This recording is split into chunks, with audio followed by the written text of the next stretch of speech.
What's happening, boys? It's been a while. I haven't made a video in ages. This one's going to be about getting commercial window cleaning customers for your window cleaning business. I do generally only make videos for UK window cleaners, but this particular method I think is going to be applicable globally for the most part. But it's just a little trick that I use to help me narrow down the sort of work I'm looking for. It gives me an idea of, shops that I didn't actually know were there as well, because obviously you're going to have certain shops that you know of, that you like going to for whatever reason, and then there's going to be other shops like nail salons, for example, that you've probably never paid attention to. So I'm going to jump straight over to the computer now, show you a little trick, and then at the end of the video I'll give you an idea of how to actually approach speaking to that customer and how to get them on board. Right, so I'm going to show you this on the PC. This is available on the App Store app. It's called Google Maps. Everything is probably easier to do on there, to be fair, but I'm going to show you on the PC because obviously I can record properly and show you everything in a bit more depth. So you're first going to want to open your browser, go on Google, and whatever type of business you're looking for, do a little brainstorm. So chip shops, car showrooms, nail salons, barber shops, things like that. So type one of those things in, so chip shops, and then put your catchment area. So for me that's Llanelli. I'm going to tap enter. You're not interested in any of this, you're interested in maps up here.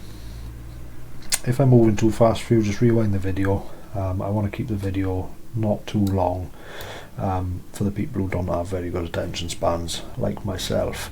So brings up a list. It's got everything you need in here, absolutely everything you need, but until you know whether it's the sort of job you want to do or not, you don't need any of this information. So the first things we're looking at is, we'll use Miguel's Fish Bar, this top one here. So you want to click down here on the street view. Again, this is available on the app, and that's going to bring up the street view. So nice clean shop, that's a good sign. That tells me they care about how the business looks, and as a result would be more likely to want a window cleaner. Parking is great, lots of space here. Where this van is parked, that would be like the ideal spot to park really, if you bring your hose out the back there. Yeah, this is brilliant. So this one I would write down, and as a result of me making that decision, I would put down the address and the phone number, which is right here. So that's one prospective client. So now we're going to look at John's. Let's have a little look at John's here. Right, so again, nice looking shop, looks lovely. Have a little look around. So this one, I wouldn't take this one on. Reason being, parking is horrendous. If you're a traditional cleaner, you could park anywhere, you can carry your stuff over, but if you're using the water-fed pole, as many of you know, parking nearby is quite important. And on a job like this, double yellows galore, parked cars everywhere, this is something that I would personally leave. And it's a shame because that's a nice looking shop, they would probably appreciate a window cleaner, but the parking just probably makes it a little bit too difficult unless you go like really early in the morning, when it's like no chance of parking wardens or anything being about. But even then the shutters are probably going to be down, so this isn't something I would take on. So tick that one off. So what you're basically looking to do is go down this list, doing the same thing over and over again, just collecting a list of customers. This is another good one, yeah. Nice parking, no double yellows really apart from there, good parking there, nice clean shop.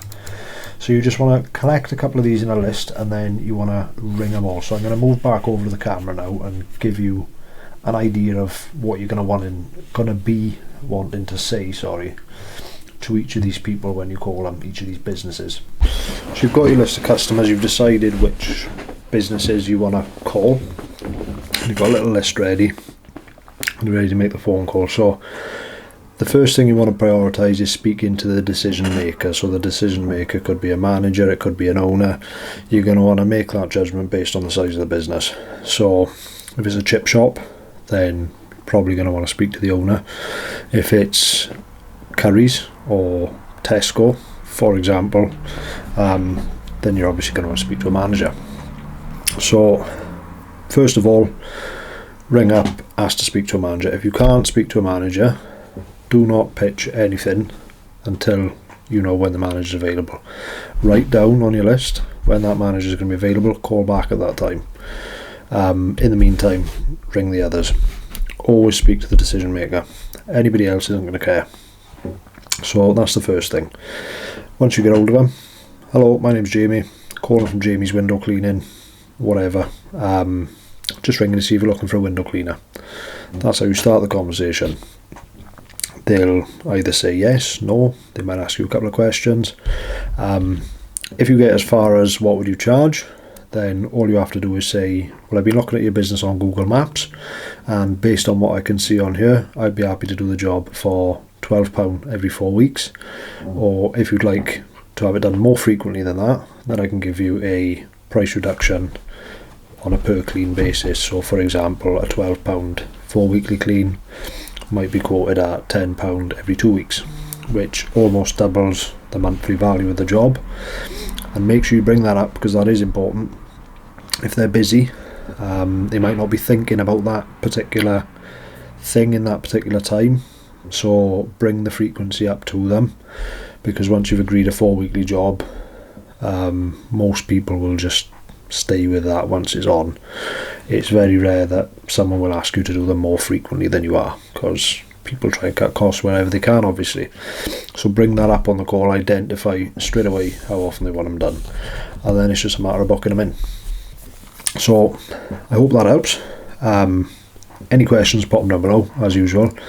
Like, comment, subscribe, all the fucking YouTube shit people say at the end of videos. If you do subscribe though, make sure you hit the bell notification, because you'll get notified each time I post. And yeah, other than that, I'll catch you in the next one.